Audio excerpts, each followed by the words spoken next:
Donc, bonsoir à tous et à toutes en ce jeudi à la veille de Pâques. Donc, Laurent Emery, directeur général du Regroupement des gestionnaires et copropriétaires du Québec pour ce quatrième webinaire d'une série de 4. Donc, on ne vous cache pas qu'on envisage en faire d'autres dans les prochaines semaines également. Donc, ce soir, je suis avec Maître Stéphania Chianetta de chez Chianetta Avocats et Mme Hélène Vallerand de Gestion Locandric. Donc, bonsoir, mesdames. Bonsoir, M. Emery. Bonsoir, Hélène. Donc, on va attendre encore quelques secondes, le temps que tout le monde se connecte. On est déjà plus de 150 personnes connectées. Donc, on va attendre pour être sûr que tout le monde puisse être bien assis confortablement. Donc, ce soir, le webinaire « Coronavirus et les décisions de la copropriété ». Donc, on a entendu parler beaucoup du volet des assemblées générales. Bien entendu, on est dans grosse saison d'assemblée suite à la grande majorité des syndicats qui ont une fin d'année financière au 31 décembre. Les travaux, donc on amorce une saison de travaux. Il y a des travaux de planifier. Il y en a d'autres qui devront être planifiés. Ça engage souvent le syndicat au niveau des cotisations spéciales et toutes les résolutions à prendre à ce niveau-là. Donc, commençons à l'instant. Que faire pour remplir les obligations du syndicat dans le contexte particulier de distanciation sociale? Donc, la grande actualité, et ça, c'est tombé dès le 13 mars au niveau des assemblées générales où le gouvernement Legault interdisait tout événement de plus de 250 personnes. Au niveau du regroupement, mesdames, vous avez vu qu'on a recommandé même le report des assemblées générales, peu importe le nombre de personnes, en cohérence, bien entendu, avec le mouvement du gouvernement. Il y a des assemblées de 250. Elles sont peut-être peu nombreuses au Québec, mais il y a beaucoup d'assemblées de 10, 12, 15, 20, 100 personnes. Qu'est-ce qu'on fait avec ça à l'heure actuelle? Il y a plusieurs délais aussi qui arrivent. Il y a des délais de travaux, ça c'est clair, mais il y a également le fameux délai pour la description de l'unité de référence qui est tombé pendant la crise au 13 juin 2020. Donc, c'est une date qu'on voyait arriver à grands pas, mais là, elle a été officiellement adoptée en mars dernier. Donc, comment finaliser ça? Quelles sont les bonnes pratiques, les options disponibles pour les syndicats? Donc, on va parler de conseil d'administration à distance, d'assemblée peut-être à distance, d'assemblée par moyen de procuration. Le maître Chianetta pourra nous parler de tous ces fonctionnements-là. Comment fonctionnent les résolutions écrites et comment prendre des décisions au final sans se rencontrer. Fait que ça va être le sujet du jour. On va passer quelques minutes, je vous dirais 10 à 15 minutes à traiter un peu des sujets, voir l'expérience terrain de Mme Vallerand et l'expérience juridique de Maître Chianetta. Et ensuite, on passera à la période de questions qui, je crois, va être assez achalandée.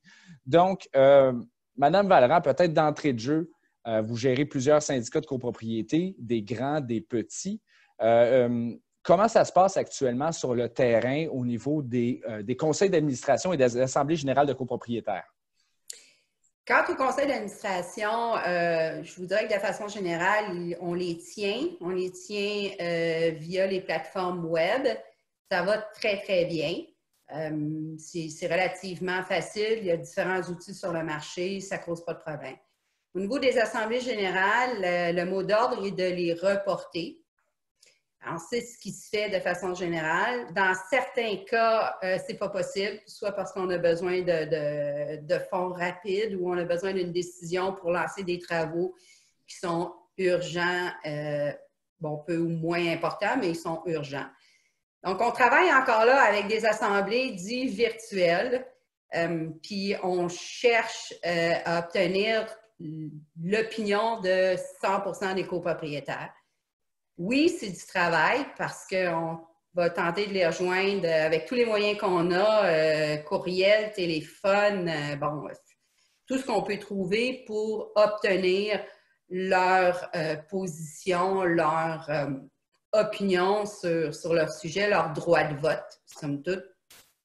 Alors, c'est ce qu'on fait. On en a quelques-uns. Les petites copropriétés là, de 10 unités et moins, on s'entend, c'est relativement facile.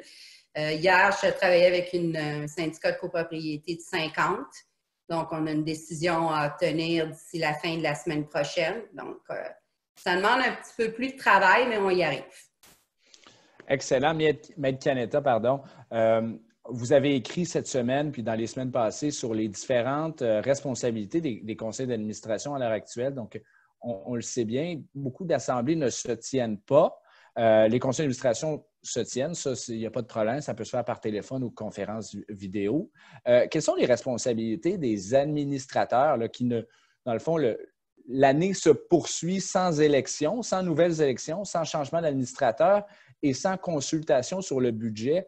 Donc, pouvez-vous nous éclairer sur quelles sont les, je ne veux pas dire les conséquences, mais les impacts de ne pas tenir à date X l'Assemblée générale des copropriétaires? Bien, en fait, il n'y a pas de conséquences à ne pas tenir une assemblée. Il faut comprendre qu'on est dans une époque de confinement. On ne peut pas sortir, on ne peut pas se rassembler et la distanciation de 2 mètres, on l'a entendu hier, ça va se poursuivre encore quelques mois. Donc, le fait que votre année financière soit finie au 31 décembre, et on en a beaucoup, ce n'est pas une raison de tenir une assemblée. On reporte les assemblées. Les administrateurs qui étaient en place continuent leur mandat, même si la durée prévue dans la déclaration de copropriété indiquée d'1 an, ça se continue jusqu'à la prochaine assemblée annuelle, lorsqu'on pourra les tenir. Si jamais il y a une démission, il y a un décès ou une inhabileté, bien, les administrateurs qui demeurent peuvent eux-mêmes combler le poste qui devient vacant. Donc, ils peuvent choisir un autre copropriétaire pour agir avec eux à titre d'administrateur.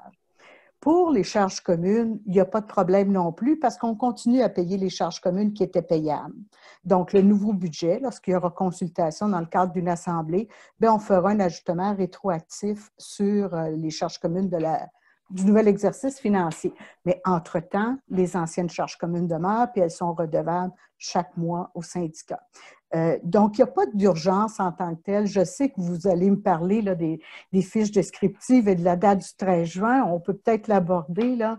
Ce n'est pas une raison suffisante, à mon avis, pour tenir une assemblée. Je comprends que le délai s'en vient, c'est toujours en vigueur, mais ce que je veux vous dire, c'est que plusieurs groupes, plusieurs associations font des représentations auprès du gouvernement pour reporter cette date-là. D'ailleurs, il y avait un sondage aujourd'hui là-dessus par le RGCQ. Donc, on vous invite à grand nombre là, à répondre à ce sondage-là pour pouvoir effectivement obtenir un délai supplémentaire de la part du gouvernement. Et puis, si jamais, bon, ce n'est pas le cas, on avisera, on suit ça de près, puis on vous avisera, mais je pense qu'on va avoir une oreille attentive. Mais ceci étant dit, il n'y a rien qui empêche, par exemple, si vous êtes assez avancé dans le travail, d'envoyer la fiche descriptive à tous les copropriétaires pour qu'ils l'approuvent, ils en prennent connaissance, ils l'approuvent, puis qu'ils vous fassent part de leur consentement. Si tout le monde y consent, si tout le monde est d'accord, après ça, faites envoyer des procurations ou faites signer une résolution écrite par tous les copropriétaires, puis ça sera fait, ça sera adopté. En fait,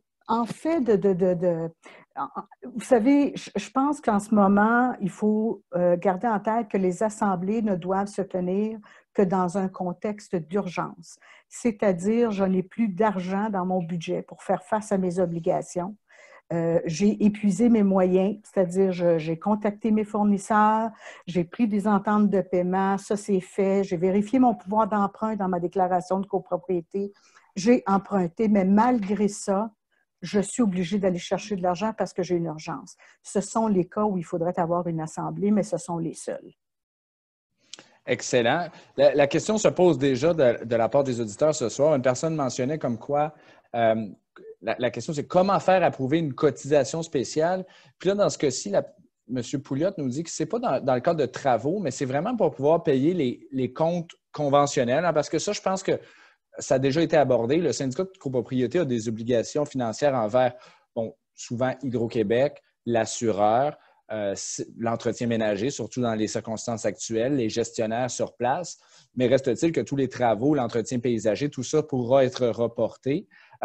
Comment faire passer une cotisation spéciale, dans ce cas-ci pour des frais habituels, mais également pour des travaux à venir? Donc, peut-être Maître Canetta, puis ensuite Mme Valran sur le terrain actuellement, comment ça se réalise?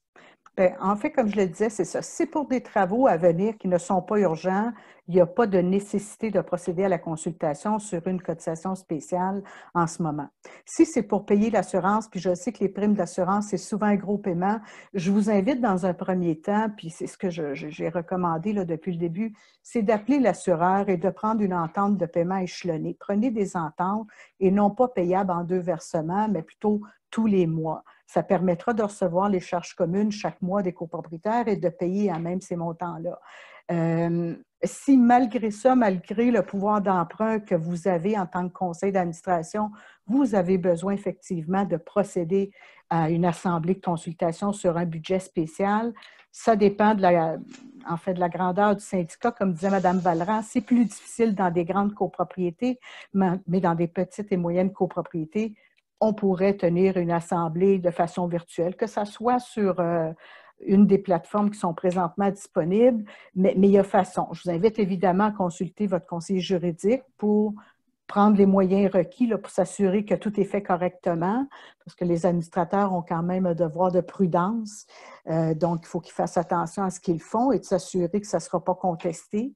Mais il y a façon de le faire. Puis je sais que ce n'est pas tous mes confrères qui partagent ce que je viens de vous dire. Ça ne lie que moi, mais à mon avis, les assemblées virtuelles peuvent se faire en prenant certaines précautions.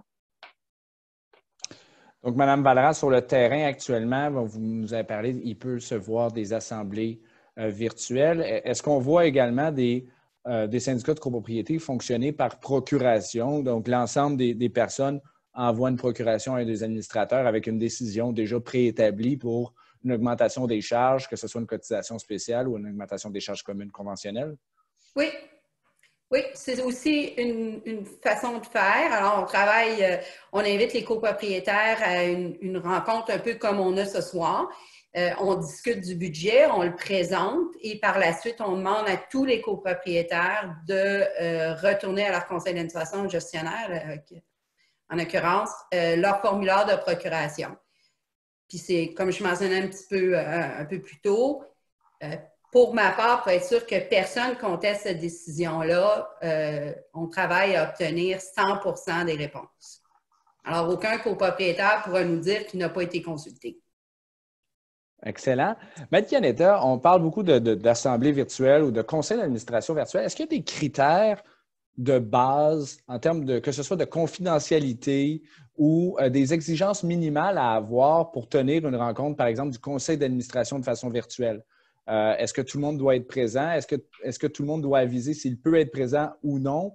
Est-ce qu'un administrateur qui ne peut pas être présent puis qui n'aurait pas reçu le courriel pourrait invoquer comme quoi il n'avait pas été mis au courant puis il décide de reporter la décision du conseil d'administration? En fait, il faut se reporter aux règles qui sont prévues dans la déclaration de copropriété. Le Code civil, lui, prévoit une règle, c'est-à-dire l'article 344 prévoit que tous les administrateurs doivent consentir et à ce moment-là peuvent procéder par voie de moyens électroniques. C'est sûr qu'on est dans une époque où on cherche le consensus. Hein?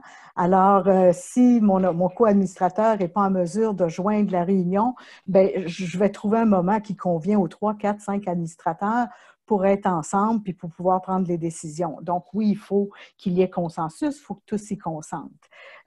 C'est sûr qu'il y a une question de confidentialité, mais la plupart des plateformes ont quand même là, des critères de base de confidentialité. Je pense que ça, c'est respecté. Évidemment, ce n'est pas un sauf-conduit. Il faut respecter le quorum, il faut respecter les délais de convocation, il faut respecter les documents envoyés. Donc, tout ça doit être respecté. Puis après ça, c'est d'avoir effectivement nos gens, comme dit Mme Vallerand, la première chose qu'on essaie de faire, c'est d'avoir tout ça par résolution écrite unanime. Mais si ce n'est pas possible, ou si, je vous le dis, j'en fais une cette fin de semaine, quand j'ai 6 ou 10 copropriétaires, les plateformes virtuelles que nous avons permettent de faire le travail. Tout le monde est présent et tout le monde peut prendre des décisions. On voit les présents, les absents, on voit les votes, chacun peut prendre la parole. Donc, ce qui est important, c'est que les personnes soient là physiquement, on les voit, qu'elles puissent prendre la parole. Elles peuvent le prendre, qu'elles puissent poser des questions, qu'elles puissent recevoir des réponses. Et je pense que les critères sont satisfaits effectivement à ce moment-là. Excellent. Revenons un peu sur la fameuse description des parties privatives. C'est ce qui pousse actuellement plusieurs syndicats à vouloir tenir virtuellement les assemblées de copropriétaires. Donc, au niveau du regroupement, en effet, ça a été mentionné, on avait déjà préalablement recommandé au gouvernement de reporter la date du 13 juin. Initialement, on l'avait demandé au 13 décembre, mais on ne nous fera pas le reproche de ne pas avoir prévu la pandémie actuelle. Donc, actuellement, on parle beaucoup du 13 juin 2021. Maître Canetta l'a informé, on a lancé un sondage dans la journée d'aujourd'hui. Pour l'instant, on a près de 800 répondants et les chiffres sont relativement alarmant. Il y a 90 des syndicats de copropriété actuellement qui ne croient pas être en mesure de faire adopter cette fameuse description-là avant le 13 juin. Et 30 de ces gens-là n'ont pas commencé la démarche. Madame Vallerand, vous en avez fait, ou certains de vos confrères en ont fait, des descriptions d'unités de référence. C'est un processus qui est quand même relativement long. Oui. Certains disent qu'actuellement, on pourrait, par voie de consultation courriel ou même un webinaire, en amont de la décision de l'Assemblée, qui pourra être faite un peu plus tard, préalablement consulter les copropriétaires sur cette fameuse description-là. C'est une démarche que vous avez déjà faite chez Gestion Lecandric à l'heure actuelle? Oui, mais au préalable, il faut quand même les décrire, ces parties privatives. Et souvent, bon, si la copropriété est récente, on a des plans, on a de la documentation. Mais si nos copropriétés ont un peu d'âge, bien, il faut aller les visiter. Actuellement, on ne peut pas faire ça. C'est clair. Donc, clairement, ça devient un petit peu problématique si on n'a pas commencé le processus. Si les visites ont été faites, puis les photos ont été prises, puis les descriptions sont à tout le moins, il nous reste juste la documentation à préparer, bien oui, moi je dis, je vais avec la proposition de Mike Canetta, c'est-à-dire qu'on rend public le document, puis on organise une rencontre comme ce soir, on en discute entre nous, puis par la suite, par voie de procuration, on va chercher le vote. Excellent. Il y a beaucoup de questions. Bien, on a déjà près d'une quinzaine de questions, mais une question qui avait été posée en amont, puis je pense que ça vaut la peine d'y répondre. Ce soir, on a des gens de grandes copropriétés, de petites copropriétés. Donc, on fait souvent la distinction, mais les gens veulent savoir petite, c'est combien, puis grande, c'est combien. Donc, Madame Vallerand, vous gérez de tout. À partir de combien on considère une copropriété comme une moyenne ou une grande copropriété? Puis qu'est-ce qu'une petite copropriété? Une petite copropriété, c'est 20 unités et moins. Okay. Une moyenne copropriété, ben, on est de 20 à 100 et une grande copropriété, plus de 100 unités. Excellent. Donc, ça va clarifier un peu les choses. Donc, on a fait quand même relativement le tour. Pardon? Il n'y a pas de souci. Donc, on a fait quand même relativement le tour des sujets. Beaucoup d'informations vont être transmises par la réponse aux questions. Tantôt, vous avez parlé, Mme Vallerand, des fameux plans pour faire la description des parties privatives. Donc, on a une question, une personne qui nous demande, n'est pas en mesure, puis ça n'a pas un rapport avec la pandémie actuelle, mais je pense que ça vaut la peine d'y répondre, n'est pas en mesure d'obtenir du promoteur immobilier les plans de construction, peut-être les plans d'ingénierie, je n'ai pas de spécification.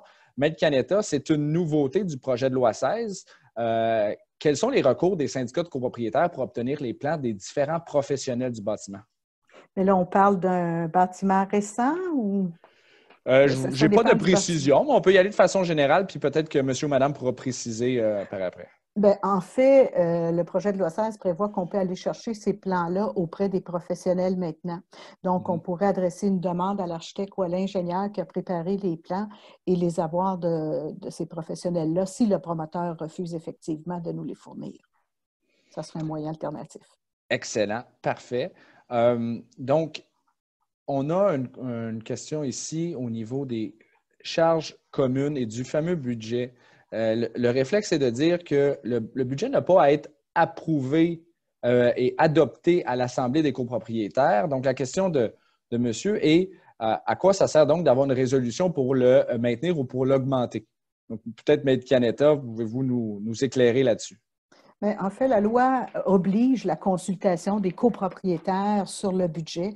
Effectivement, ce n'est pas un vote contraignant, mais ils ont le droit de pouvoir poser des questions sur le budget préparé par le conseil. Et en fait, ça sert la consultation à ce qu'ensuite le conseil d'administration puisse adopter formellement le budget, puisse envoyer les avis de cotisation et éventuellement également pour les recours judiciaires advenant qu'un copropriétaire ne paye pas. Si on ne procède pas à la consultation, la cotisation ne sera pas valable et vous ne pourrez pas prendre de recours judiciaire, que ce soit hypothécaire ou civil. Donc, c'est vraiment une étape essentielle qu'il faut remplir. Je sais que c'est une consultation qui n'a pas de vote, mais il faut le faire. Excellent. Il y a M. Cloutier là, qui nous revenait au niveau des plans, qui donnait une recommandation, puis je pense que c'est bon. En effet, certaines municipalités gardent les plans pour fin de permis. Donc, c'est un moyen pour aller chercher les plans ça ne sera jamais les plans tels que construits. Souvent, c'est les plans pour fin de permis, mais ça donne quand même une bonne indication. Une question pour vous deux, une question, vous allez pouvoir me parler de la possibilité technique puis de la possibilité juridique d'une assemblée de 100 unités. Donc, ça me paraît beaucoup de monde. Juridiquement, Maître Canetta, puis ensuite, Mme Vallerand, techniquement, comment on gère ça?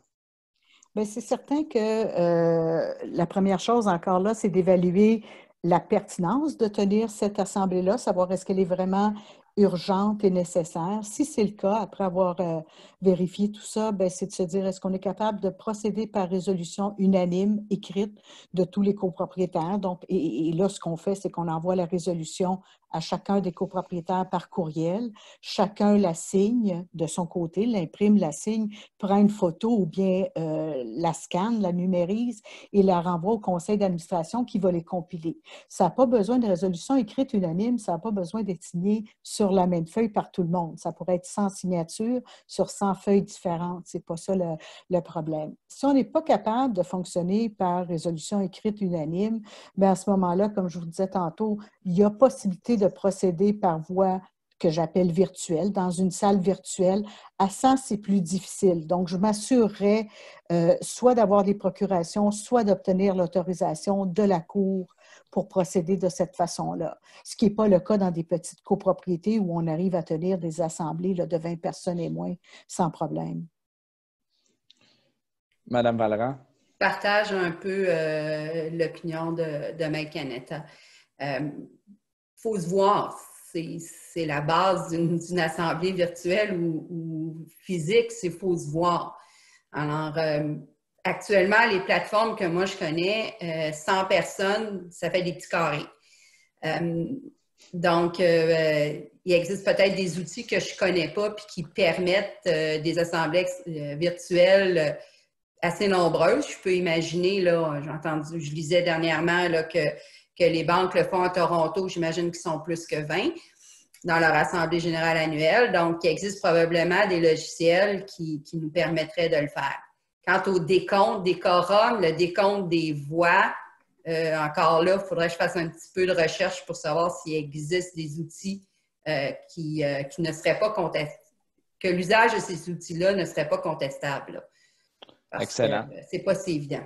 Excellent. Mais en fait, tantôt, Monsieur Emery, ce que je voudrais dire, vous savez, la loi sur les sociétés québécoises le prévoit maintenant. La loi canadienne le prévoit. Au mois de novembre dernier, on a approuvé pour la partie 3, donc tous les organismes à but non lucratif, on a amendé la loi pour permettre les assemblées de façon virtuelle. Fait que je pense qu'on a un rattrapage à faire en copropriété et il existe effectivement, comme Mme Vallerand dit, en Ontario, ça existe. Il y a des logiciels qui permettent ça pour des grandes corporations. Fait que je pense que le matériel est là. Il faut juste rattraper ce retard que l'on a en copropriété. Et je pense qu'une fois qu'on aura fait ça, c'est au bénéfice de tout le monde. Je pense que ça ne peut être que bénéfique, notamment pour obtenir des quorums. On pense aux grandes copropriétés, à tous nos copropriétaires qui sont à l'extérieur du pays, les investisseurs. Par voie virtuelle, bien, on aurait ces gens-là qu'on n'a pas habituellement sur place. Donc, il y a vraiment une économie de coûts aussi. Puis je vais laisser peut-être Mme Vallerand là, en parler, mais le fait de ne pas déplacer, de ne pas louer de salle, alors ce sont des choses à considérer. Là. Ça devient intéressant. J'ai une question de M. Bergeron. Une copropriété de 28 unités, avec, bien entendu, ça arrive, des copropriétaires moins familiers avec l'informatique. Donc, dans ce cas-ci, ils ont décidé d'y aller par procuration, donc avec des visites chez les copropriétaires pour obtenir procuration. C'est une réalité quand même commune au Québec. Ce n'est pas tout le monde qui est à l'aise avec 100% d'informatique. Puis, je pense qu'on vit un genre de rattrapage assez soudain à ce niveau-là, donc on ne se le cachera pas. Donc, eux vont décider de faire ça. Et ce qui amène la question de Mme Gagnon. De leur côté, ils ont à faire adopter l'unité de référence. Ils sont seulement 4 copropriétaires. Puis une personne refuse de participer à une réunion virtuelle ou de répondre aux courriels par rapport, et même aux avis par la boîte aux lettres pour faire voter. On sait très bien que la fameuse unité de référence se passe à le fameux 50% plus 1. Est-ce qu'ils peuvent adopter l'unité de référence en faisant une réunion virtuelle en ayant seulement le 3/4 actuellement? En fait, ce n'est pas tellement sur le vote, ça va être sur la convocation. Il faudrait regarder si la déclaration de copropriété de ce syndicat-là permet de convoquer par voie de courrier électronique, tout simplement, et les moyens de prouver que monsieur ou madame a bien été convoqué. C'est sûr que, encore une fois, on essaye de faire preuve de prudence. Donc, si on en a un qui est vraiment récalcitrant et qui a le droit de vote, évidemment, ben, peut-être aller voir puis obtenir un jugement, une autorisation d'un tribunal, l'ordonnance d'un tribunal. Fait que c'est vraiment de respecter les règles de convocation, les règles de quorum. Après ça, on pourra parler là, du pourcentage de vote nécessaire. Excellent. Je vais répondre en lot à certaines questions. Plusieurs personnes s'interrogent sur la sécurité, la confidentialité des données liées au logiciel Zoom, le logiciel qu'on utilise actuellement. En effet, on en a entendu parler dans les dernières semaines. Il semble y avoir eu un communiqué aujourd'hui de la firme qui mentionne comme quoi beaucoup de choses auraient été corrigées. Donc, c'est une entreprise qui a vécu, bien entendu, une croissance assez importante de ses utilisateurs en quelques jours. Donc, semble-t-il que c'est corrigé. Malheureusement, moi, je ne suis pas technicien informatique, donc je ne peux pas vous dire garantir à 100%. Donc, ça, vous devrez voir. Et les questions en lien avec les fameuses unités de référence. Donc, ce soir, c'est vraiment par rapport à la pandémie et aux décisions à prendre. Bien entendu, les unités de référence en font partie. Mais les questions plus d'ordre technique, le RGCQ tient un webinaire malheureusement, le 15 avril, si je ne m'abuse, le 15 avril prochain, dans lequel on va pouvoir répondre aux questions par rapport au plan, par rapport à est-ce qu'il y avait du tapis avant ou non, etc., etc. Donc, pour ces questions-là, on va passer plus rapidement, puis on va vraiment se concentrer au niveau des questions liées à la pandémie actuelle.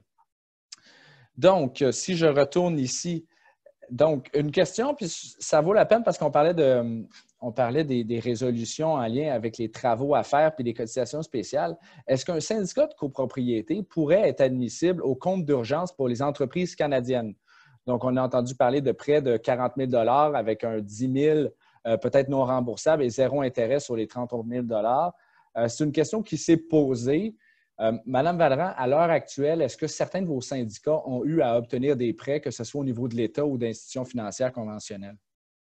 Non.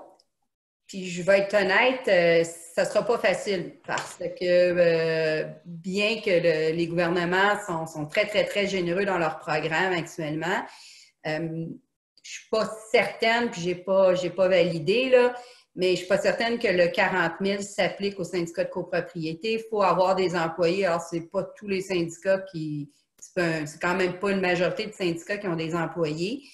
Donc, ça, c'est une première chose. Pour se qualifier, il faut déposer notre T4 sommaire. Donc, ça vous donne une idée en partant.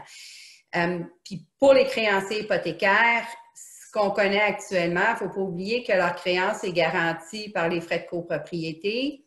La perte d'emploi de plusieurs copropriétaires met aussi à risque la perception des charges communes, même si elles sont garanties par le code. Là, on n'est pas certain de ne pas voir nos comptes à recevoir grimper. Donc, tout ça fait en sorte que les créanciers hypothécaires sont frileux. Excellent. Une question qui est quand même intéressante. On a tous espoir que la crise s'estompe. On a entendu beaucoup parler de la distanciation sociale, qu'elle ait quand même duré encore quelques mois, peut-être même un an. Donc, ça vient reporter quand même de quelques temps les assemblées de copropriétaires. On va se retrouver avec nos 27 000 syndicats qui risquent de vouloir faire leurs assemblées en même temps au Québec. Est-ce qu'on a un conseil, Mme Vallerand, à donner aux syndicats de copropriété qui souhaiteraient attendre et de réserver peut-être des salles déjà dans des complexes hôteliers et quoi que ce soit, ou on est mieux d'attendre? Bien,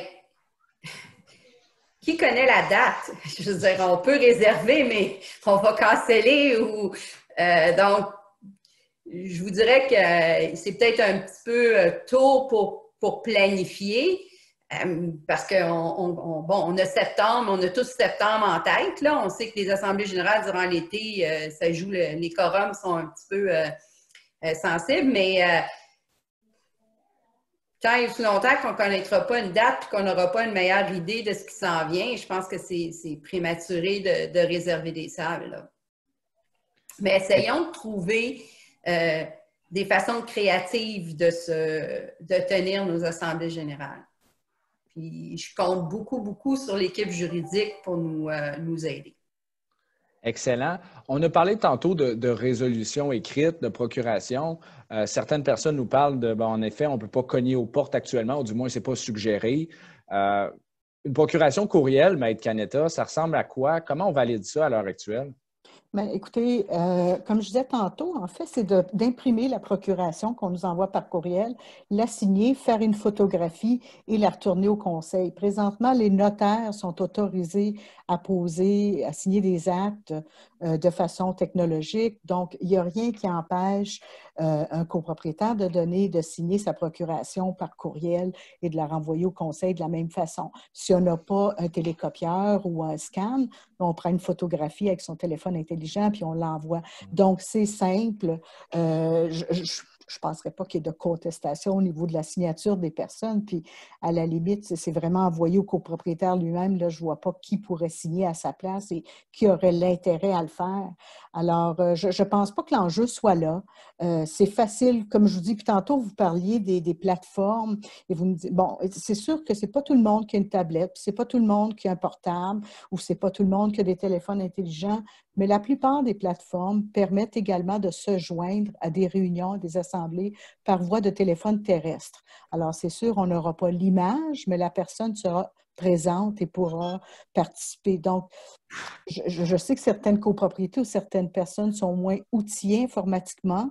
Ce n'est pas un empêchement. Je pense que le Québec fait présentement vraiment preuve d'un élan de solidarité, d'innovation. On a avancé rapidement.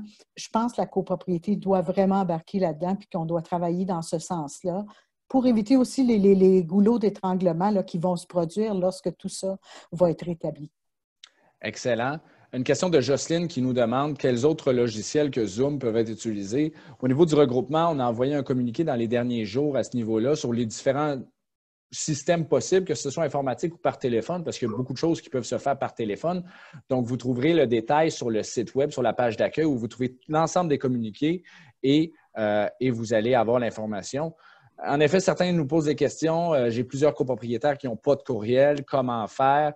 On nous demande même un exemple d'une résolution à soumettre aux copropriétaires. Bien, dans la trousse d'outils, vous allez trouver des exemples de modèles de résolution. C'est clair que, Maître Canetta, vous allez être d'accord avec moi, s'il y a des résolutions peut-être plus spécifiques, bien, je pense que ça vaut la peine de travailler avec un partenaire juridique.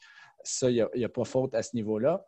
Est-ce qu'un accord téléphonique est valable? Si je suis administrateur d'une copropriété et je veux consulter l'ensemble de mes copropriétaires, est-ce que je peux les appeler? Est-ce que ça fonctionne? À mon avis, ça ne répond pas aux exigences en matière d'assemblée. Donc, ça prend vraiment un avis de convocation, ça prend des documents, ça prend des propositions sur lesquelles il y aura vote.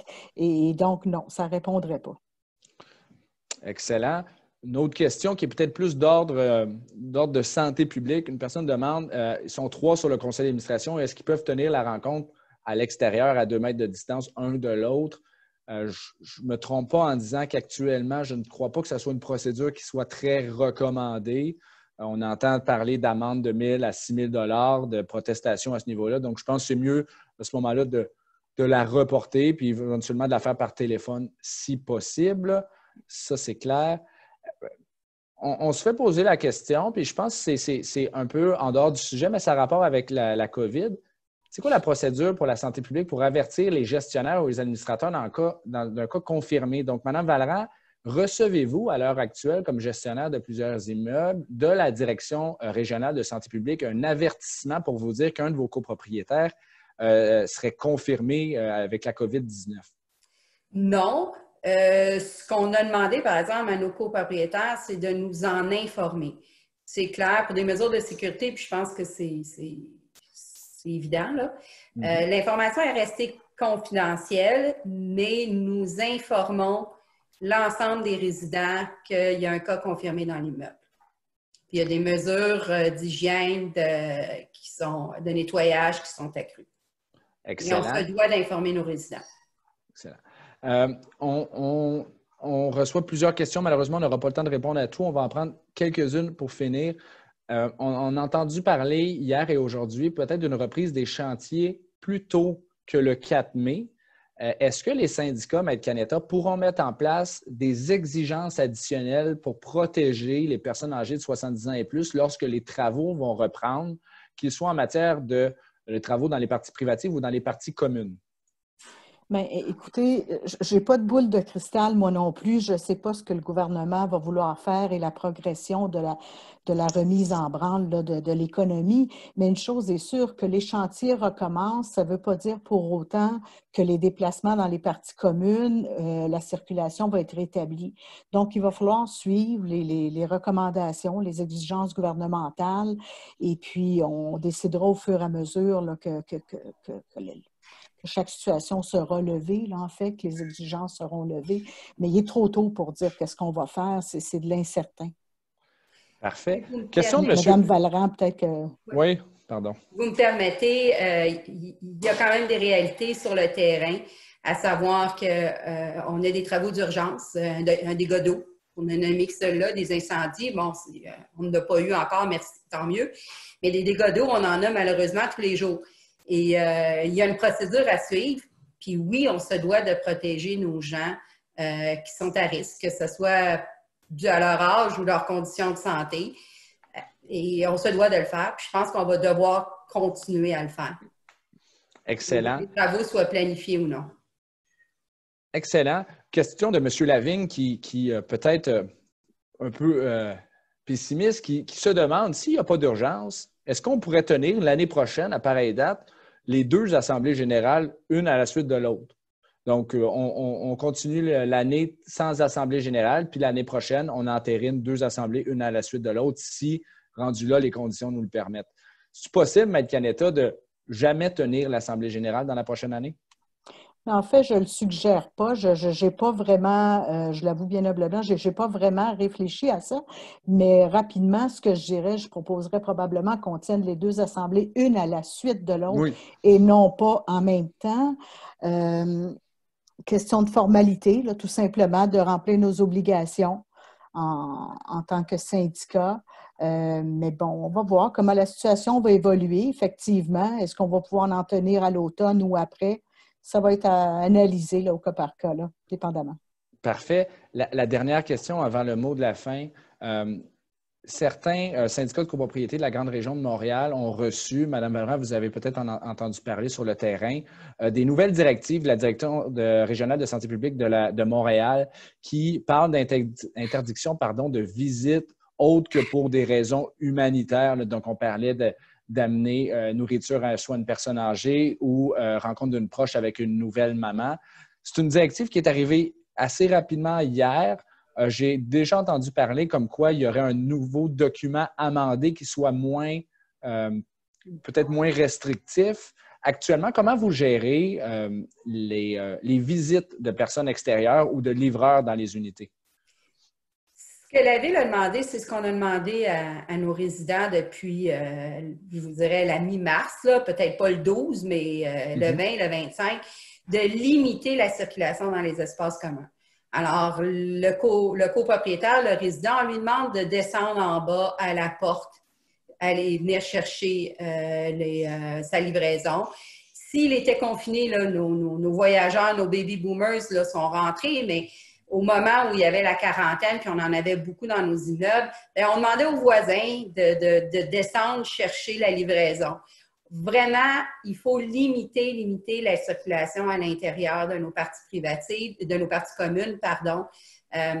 C'est la propagation du virus. C'est toujours le même principe qu'on tente d'appliquer tant à l'extérieur qu'à l'intérieur de nos immeubles. Excellent. Je vais faire comme M. Legault, je vais répéter les fameuses 3 mesures. Il faut comprendre que la copropriété, c'est particulier, mais reste-t-il que les copropriétaires sont des citoyens du Québec comme les propriétaires d'unifamiliales ou d'appartements locatifs. Les règles demeurent, il faut se laver les mains, il faut éviter de sortir le moins souvent possible et il faut faire attention de garder le 2 mètres de distance. Donc ça c'est clair. Je pense que les copropriétaires ont bien compris ces mesures-là. Et ce que Dr Arruda disait, c'est prenez pour acquis que dans chacune des résidences, on pourrait dire que dans chacune des copropriétés ou des bâtiments, il y a une personne infectée et agissez toujours en conséquence. Donc, demeurez le plus vigilant possible. Donc, je pense que c'est quand même le mot d'ordre actuellement si on veut se sortir de cette pandémie-là le plus rapidement possible. Donc, écoutez, j'ai beaucoup de remerciements des gens.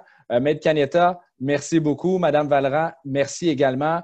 Je pense que les membres, les auditeurs apprécient l'effort qu'on fait actuellement pour essayer de donner le plus d'informations possible, bien entendu, dans un flou qui n'est pas évident pour personne.